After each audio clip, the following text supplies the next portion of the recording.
Saudi अरब में मुकीम गैर मुल्कियों के लिए अहम खबर। दुनिया भर से रोजगार के लिए सऊदी अरब जाने वाले तारिकीन वतन के लिए सऊदी महकमा जवाजात ने अकामे से मुतल्लिक अहम वजाहत दी है। जवाजात के ट्विटर पर एक शख्स ने दरियाफ्त किया कि 2019 से अकामा एक्सपायर है, क्या कफालत तब्दील कराई जा सकती है, जिसके जवाब में जवाजात का कहना था कि अकामा तजदीद कराने के बाद कफालत तब्दील कराई जा सकती है, जिसकी कार्रवाई अफशर अकाउंट की तवासल सर्विस से की जाएगी। सऊदी कानून के तहत कफालत की तब्दीली के लिए लाजमी है कि अकामा तजदीद कराया जाए। इससे कबल जवाजात का अफशर सिस्टम कफालत की तब्दीली की कार्रवाई को कबूल नहीं करेगा।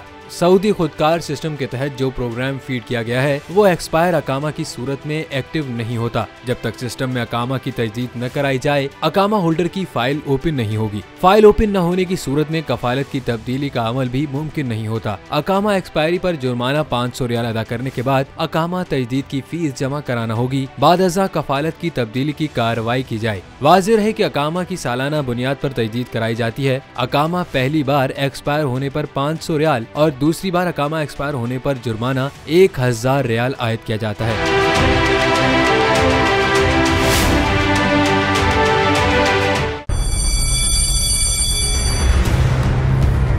जामियात में चलता गोरख धंधा,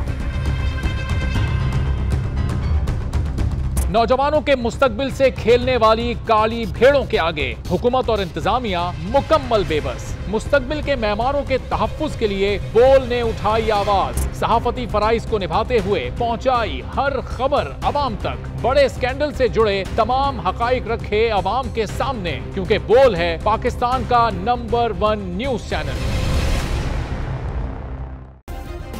सब्सक्राइब करें और बेल दबाएं ताकि कोई खबर रह न जाए।